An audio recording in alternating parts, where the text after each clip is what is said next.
So in summary, mythology is just theology that we forgot was real, which is why they're disappointed in us. Disappointed and very, very angry. I'm Barry Biev. This is Baile Na Gótrin Radio, keeping you company in the small hours until the end.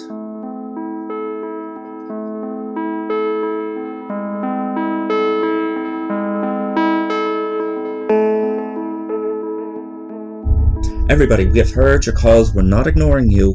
We know that there is a humming underneath the town. Even the last couple of nights I've slept in the station because sleep is a precious commodity to me.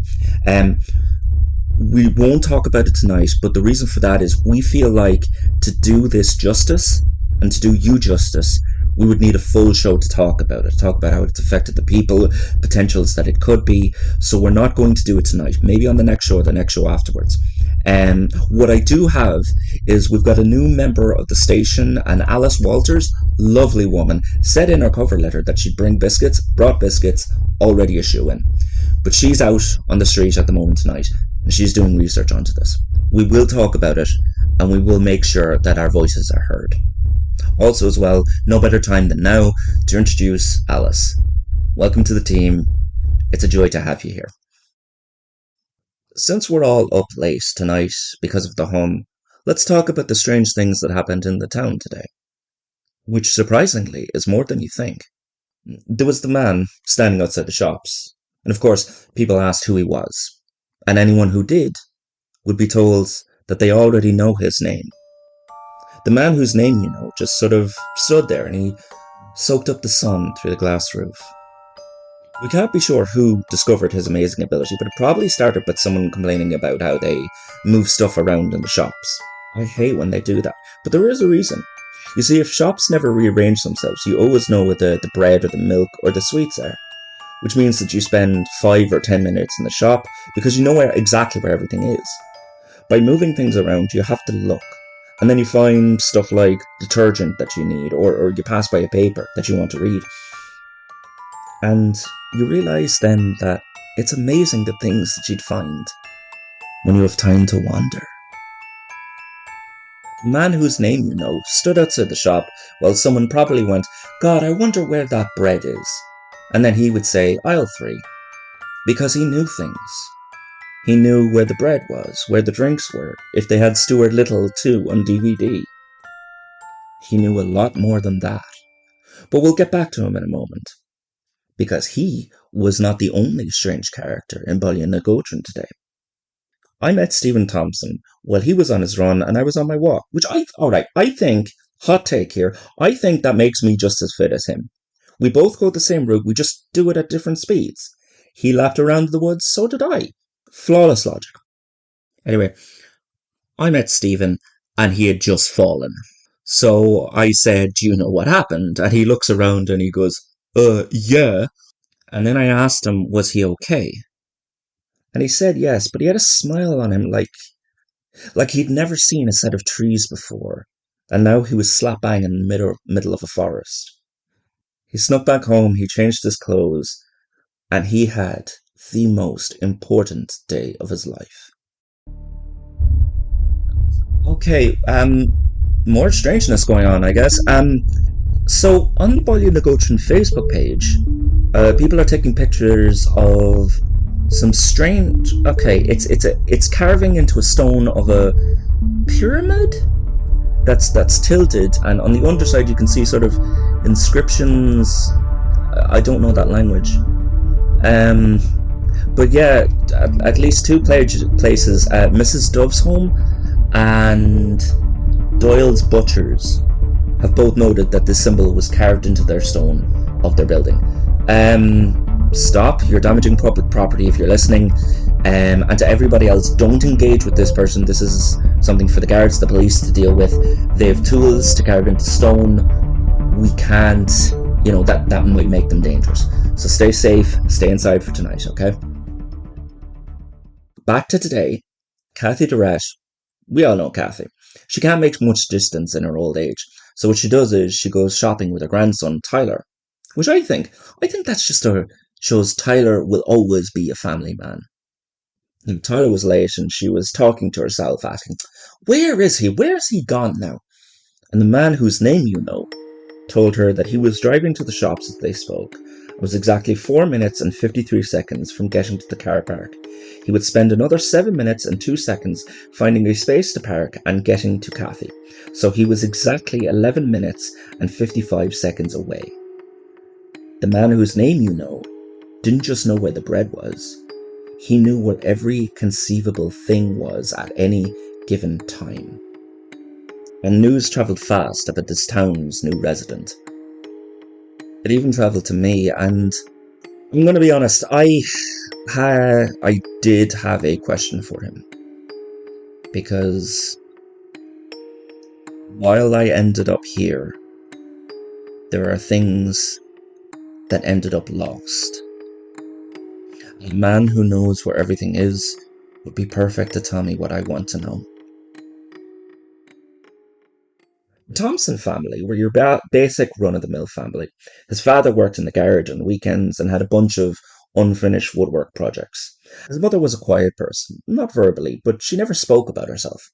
"Nobody asked," she'd say. Stephen came home after meeting me in the woods and thought today was the day to ask. So he asked her what's the worst pain she ever felt, which, very interesting conversation starter, but it was right to ask her. And she said, surprisingly, migraines. Because most other pains that she had felt, while more extreme, they had breaks, but a migraine just keeps going and going and going. It throbs in your skull and it's unceasing. And she had the warmest smile then afterwards, because not only did somebody ask, but it was one of her best friends, her son. And then Stephen told his mum if she ever had a pain that was worse than a migraine, to talk to him.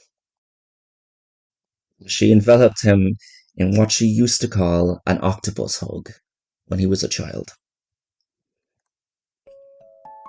The man whose name you know was on my mind all day because, yeah, again, there are things that I lost in being here. You see, people, in life we gain so much in where we stand, but we lose a lot because we stand there. And I play the what if game on nights where I can't sleep. So while people were finding their glasses or their missing funds or their children, I walked up to him with enough courage to ask just the hardest question that I've ever asked anyone in my life. And I had that courage. I had it in my fist. I had it in my heart up until about 3 seconds before I talked to him. So instead of asking the man whose name you know what I wanted to, I asked him something else. He was one of 2 strange things that happened in Baile Na Gótrin. So I asked him, was he looking for Stephen? He smiled like he just tasted butter for the very first time. And he spoke, his voice, have you heard his voice? It's like pebbles rolling off each other. And he said to me, no. So I asked, was Stephen looking for him? And he said that Stephen had better things to do, because he was fixing a table with his father. Okay, the Facebook page, I'm going to bring back the Facebook page because we've got a new picture. Somebody has vandalized the monolith, and it's the same design. It's the pyramid tilted with the inscriptions underneath. But Petronella has put a comment under this most recent picture and said that this is a sigil of sound sleep. It's supposed to obviously help a house or an area sleep well. Mrs. Doves, okay, I get that. Help her sleep, that's fine. But there's nobody in the butcher's, it's the middle of the night, and nobody sleeps around the monolith. Oh, Petronella's back again. I know what this person is doing. If she's listening to Barry, tell her I'm quite impressed. If this is what you can do with a simple sigil, I would love to see what you can do with real power. Okay, care to share with the rest of the class, Petronella? That'd be cool. More on this as it develops, I guess. The man whose name you know said that Stephen wasn't looking for him because he was working on a table with his father. So Stephen's father had constructed the living room table wrong. One of the legs was wider than the actual top of the table, so the top corner of the leg was bare, and it has scraped many a leg. The Thompson family say that the kitchen towel on the living room table was for drinks spilled when they have guests over or they have TV dinners, but really it was just to save the carpet from any bloodstains, you know? Anyway, today, Stephen cut his leg on the table and was done with that. He was absolutely done with it. So he's called his father and they moved the table down into the garage to finally finish a woodwork project. While they shaved and painted the leg, the table leg now, not Stephen's, Stephen asked his father, what happens to a structure when it loses a significant part of itself? What happens when it all falls apart? And his father just said, we repair what we can with what we have. And Stephen, after hearing that, gave his father the warmest hug that he'd ever given him in his life. Of course, after stepping away, his father noticed that Stephen wasn't bleeding from the wound that the table leg had given him in the first place. Stephen started to go to leave. As he grabbed his coat, his mother felt the precursor to a migraine, that warm throbbing, but not in her mind, her heart. So before he left, his mother goes, don't go to the woods today, Stephen. Not today. Okay, a fourth symbol has popped up on the wall next to the school, which I suppose that means all four corners of the town have now been marked. I don't know why they want these random places to sleep well. Hopefully, maybe we're going to get a video or some message from a vandalizing group somewhere. Also, in more promising news, we're getting text now that all the humming has stopped. Nobody knows where it came from, but with any luck, as much as I hate sending my own people on a wild goose chase, I think we as a town would rather a bit of quiet as we slept tonight. Don't you? The man whose name you know stood patiently as I tried to muster up the courage to ask him what I actually wanted to ask him. And Stephen helped because he had turned up then and there. So the man whose name you know said I was out of time and that if I was ever going to ask him, I would have to ask now or I was never going to know. People, I love Baile Na Gótrin, but I've loved other things before. And I've lost those things. And if the man whose name you know knew where every conceivable thing was, I wondered, did he know where things weren't? Where things would have ended up if they didn't end up here? So I asked him if I had never come to Baile Na Gótrin, if this town had never taken me, where would I have ended up? First, the man whose name you know said I would have been in Waterford. Which, technically he answered my question, but then I had to ask another, obviously, because that's just not an answer, and I just went, okay, but would I have been happier there?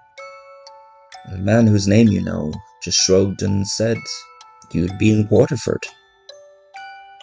I suppose he knows where things are, or where things go, not how things feel. Stephen was then asked, did anybody realise what had happened today?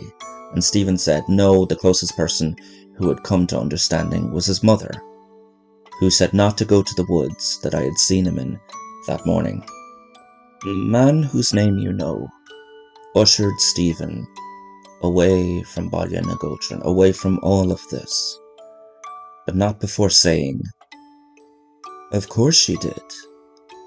That route is more treacherous than people realise. People slip there. People fall there. People can even die there.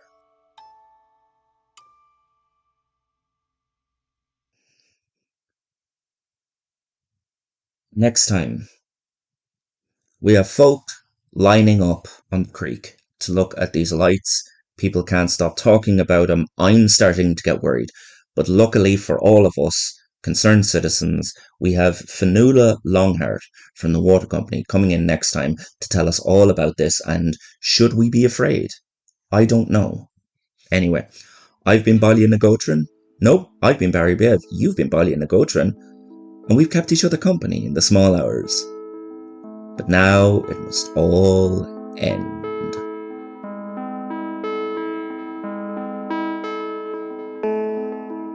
You've been listening to Baile Na Gótrin, made by me, Jacob Wordsmith. If you enjoyed this episode, there's appropriate buttons to press and boxes to write in to show your support.